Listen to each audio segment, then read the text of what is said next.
భరద్వాజ గారు, బాలయ్య బాబు దబిడి దిబిడి సాంగ్ చూసారా?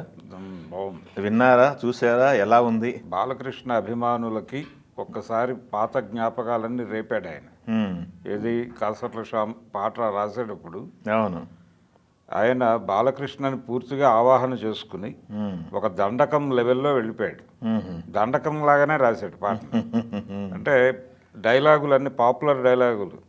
అంటే అది కత్తులతో కాదురా కంటి చూపుతో చంపేస్తాను దగ్గర నుంచి మొదలుపెట్టి, అంటే దబిడి దిబిడి అని మొదలు పెట్టడంలోనే తను ఏం రాయబోతున్నది చెప్పేశాడు ప్రపంచానికి. ఇక అక్కడి నుంచి ప్రతి డైలాగు, అలాగే పాత పాటలు కూడా గుర్తు చేశాడు. ఈ సింహం అంటే చిన్నోడే పాట గుర్తొస్తుంది అది వింటుంటే.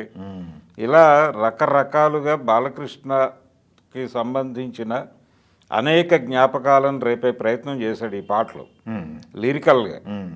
లిరికల్గా తను ఎంత కష్టపడ్డాడో, అలాగే ఆ పాటను ట్యూన్ చేయడంలో తమన్ కూడా అంత చాకచక్యంగా వ్యవహరించాడు.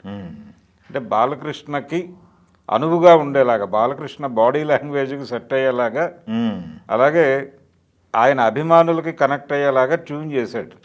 అది మేజర్ ఇంపాక్ట్ ఆ పాటకి. గురసీ రౌతాలతో ఆయన డ్యాన్స్ చేయటం అంటే మనకి పూర్తి పాట కాదు కానీ మధ్యలో చూపించినటువంటి బిట్ వైజ్గా కూడా స్టెప్స్ అవి చాలా బాగున్నాయి, విజువల్స్. కాబట్టి ఈ పాట డెఫినెట్గా సినిమాలో ఛార్జింగ్ సాంగే. ఇది ఛార్జింగ్ సాంగే అన్ని విధాలుగాను. లిరికల్గా చాలా బాగుంది.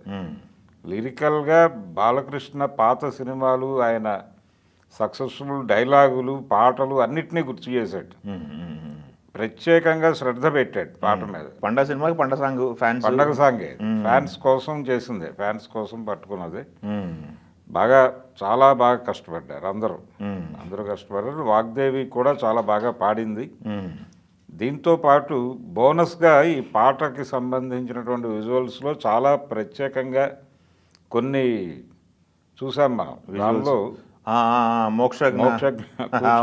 వాళ్ళు ఎక్కడా రివీల్ చేయకూడదు అనే ఉద్దేశంతో టైట్ చేశారు. అవును, ఆయన బాలకృష్ణకు సంబంధించిన ఫంక్షన్లో కూడా తనని కనబడనివ్వలేదు.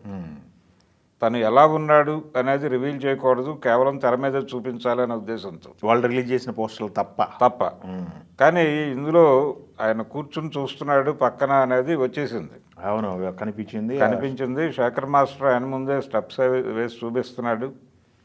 శేఖర్ మాస్టర్ చాలా బాగా కంపోజ్ చేశాడు దీనికి. కొరియోగ్రఫీ వర్కౌట్ అవుతుంది డెఫినెట్గా. ఇది డాకు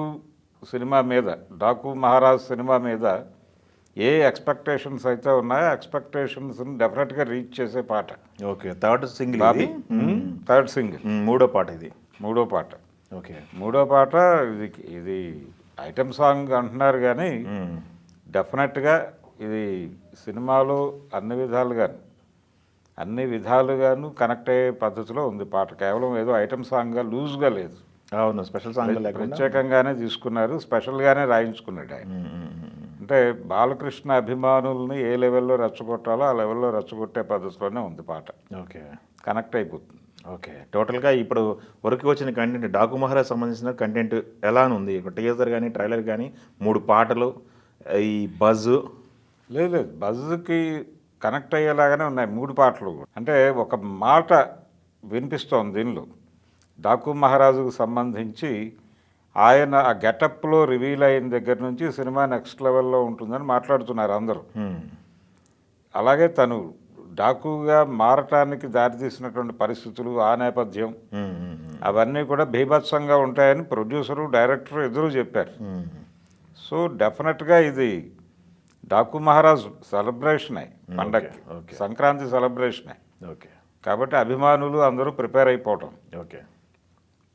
పాటలు పర్టికులర్గా అంటే బాలకృష్ణతో ఈ పాటల్లో డ్యాన్స్లు ఇవన్నీ ఆయన మొదటెక్కించేస్తాడు కదా, మొదటి నుంచి ఉంది అది. కాబట్టి ఆ వారసత్వాన్ని ఎక్కడ డీవియేట్ కాకుండా చూసుకున్నాడు ఆయన తమన్.